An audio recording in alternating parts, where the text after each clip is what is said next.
بسم اللہ الرحمن الرحیم۔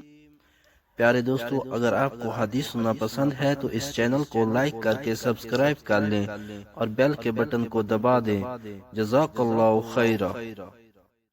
حضرت ابو ہریرہ رضی اللہ عنہ نے بیان کیا کہ رسول اللہ صلی اللہ علیہ وآلہ وسلم نے فرمایا، جب امانت ضائع کی جائے تو قیامت کا انتظار کرو۔ پوچھا، یا رسول اللہ، امانت کس طرح ضائع کی جائے گی؟ فرمایا، جب کام نہل لوگوں کے سپرد کر دیے جائیں تو قیامت کا انتظار کرو۔ حدیث نمبر 6496، صحیح بخاری۔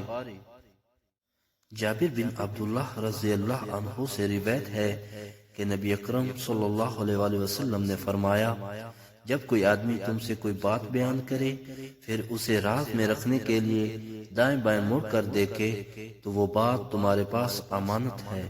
حدیث نمبر 1959، ترمذی شریف۔